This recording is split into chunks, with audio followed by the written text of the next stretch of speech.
साथियों, Bahujan Samaj party supremo बहन कुमारी मायावती जी, जिनके सरकार में कहा जाता था कि माफिया मुक्त प्रदेश बनाया गया था, और यह भी चर्चा चल रही थी इस पार्टी को लेकर के। इस पार्टी के नेतृत्व करने वाली मुखिया यानी कि सुप्रीमो बहन कुमारी मायावती जी को लेकर यह चर्चाएं चल रही थी कि मायावती जी अपने पार्टी में किसी भी अपराधी को शामिल नहीं की हैं।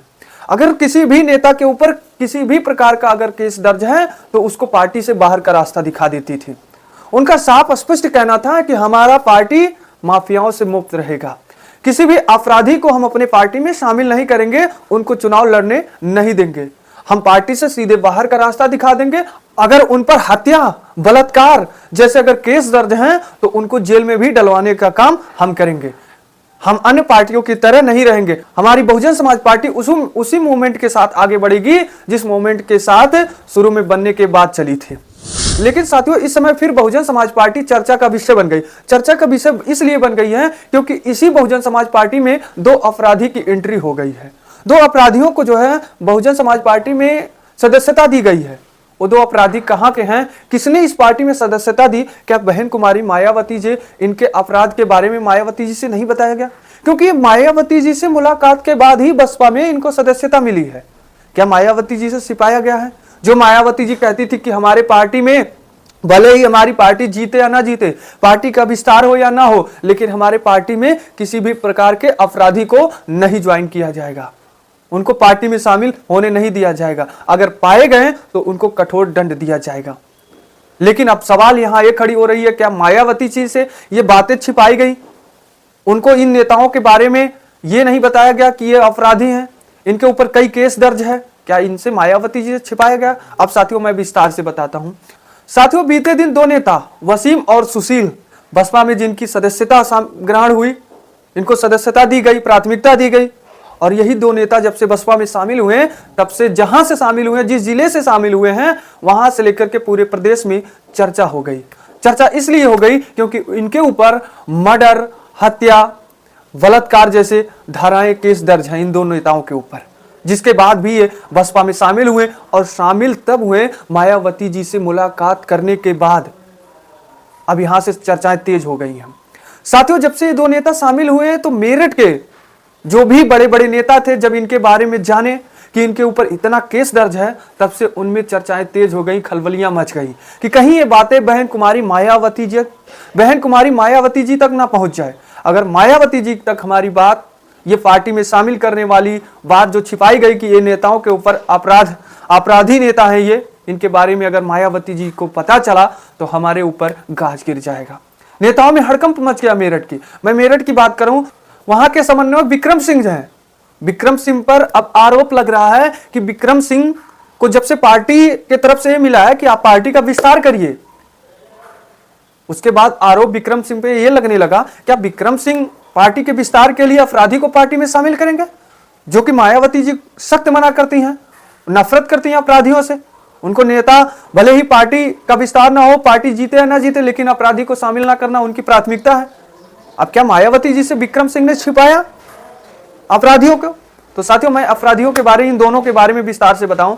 सबसे पहले मैं बात करता हूं साथियों, ये दो नेता त्रिस्तरीय चुनाव लड़ने के लिए यानी कि जिला पंचायत चुनाव लड़ने के लिए बसपा में शामिल होने गए थे। बसपा की प्राथमिकता ली थी। मायावती जी से मुलाकात के बाद समन्वयक ने इनको प्राथमिकता दिलवाई। पहले की मैं बात करता हूं तो उनका नाम है वसीम। ये वसीम है। मायावती जी से मिलने के बाद प्राथमिकता इनको मिली। इनके बारे में मैं बात करता हूं तो इनके ऊपर 56 मुकदमा दर्ज है। बताइए, जो एक मुकदमा दर्ज होने के बाद पार्टी से बाहर का रास्ता दिखा देता था बसपा, उसी बसपा पार्टी में 56 मुकदमा इनके ऊपर दर्ज है, तब भी शामिल हो गए। सबसे बड़ी बात यह है। और पहला मुकदमा इनके ऊपर, पहला केस तब दर्ज हुआ था जब मायावती जी उत्तर प्रदेश में मुख्यमंत्री थी, यानी कि 2007 में। इनके ऊपर हत्या, चोरी, डकैती, लूटपाट जैसे केस दर्ज हैं, मामले में केस दर्ज है। और ये दिल्ली, मेरठ जैसे, बरेली जैसे अन्य शहरों में दर्ज है इनके ऊपर, तब भी ये बसपा में शामिल हो गए। क्या मेरठ के समन्वयक जो विक्रम सिंह हैं, क्या इनके बारे में नहीं जानने की कोशिश की? इनके केमिस्ट्री को जानना नहीं चाहा? मायावती जी से मुलाकात करवा करके जो है पार्टी में शामिल करवा दिए। वहीं दूसरे की मैं बात करता हूं, सुशील सिंह। इनके ऊपर भी 12 मुकदमा दर्ज है, 12 केस दर्ज है।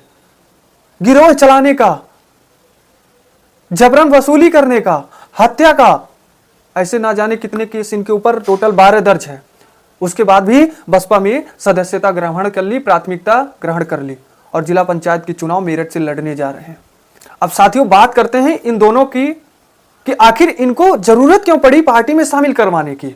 साथियों ये दोनों जहां से जिला पंचायत के चुनाव लड़ने जा रहे हैं, जिस क्षेत्र में लड़ने जा रहे हैं, वहां कहा जा रहा था, यहां के जो नेता थे, पार्टी के बड़े बड़े नेता थे बसपा के, यानी कि मायावती जी से इन लोगों ने यह बताया था कि इन दो नेताओं को पार्टी में शामिल करने थे, पार्टी का विस्तार वहां तेज होगा और वोट परसेंटेज बसपा को ज्यादा मिलेगी अन्य पार्टी की अपेक्षा, क्योंकि इनका इमेज उस क्षेत्र में ज्यादा बनी हुई है।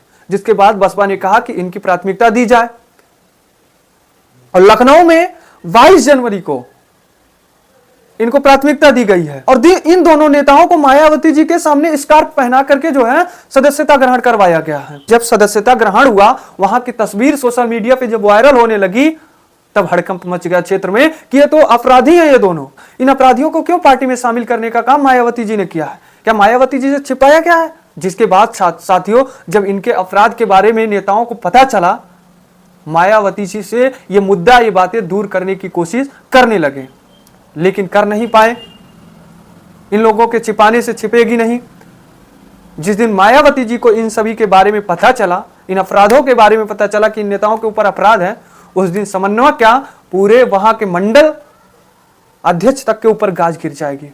भले ही पार्टी ना जीते, ये अलग बात है, लेकिन मायावती जी का जो कमान रहा, मायावती जी का जो फैसला रहा, वो हमेशा अडिग रहेगा, अटल रहेगा। तुरंत बाहर का रास्ता दिखा देंगी, भले ही मंडल अध्यक्ष क्यों ना हो। अब विक्रम सिंह की मैं बात करता हूं तो विक्रम सिंह पर यह पहला आरोप नहीं है। इससे ऊपर उन पर एक आरोप यह था कि एक महिला को इन्होंने पार्टी में शामिल किया था। उस महिला को इन्होंने शामिल किया था जिस महिला पे गैंगरेप का आरोप था। गैंगरेप करवाने में जिस महिला का हाथ था, उस महिला को इन्होंने पार्टी में शामिल करवाया था। आप इस तस्वीर को देखिए, ये वही महिला है जिसको विक्रम सिंह ने शामिल करवाया था पार्टी में।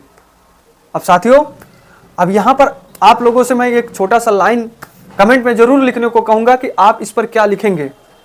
मायावती जी के लिए आप क्या लिखेंगी? जो मायावती जी का फैसला रहा कि हम अपनी पार्टी में अपराधियों को शामिल नहीं करने देंगे, भले ही पार्टी हमारी जीते या ना जीते, मैं सत्ता पर बैठूं या ना बैठूं, लेकिन अपराधी को अपनी पार्टी में शामिल नहीं करने दूंगा।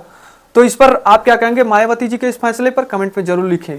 तो दीजिए ब्रिजेश गुप्ता को इजाजत, मिलते हैं एक नई मुलाकात नई वीडियो के साथ। धन्यवाद।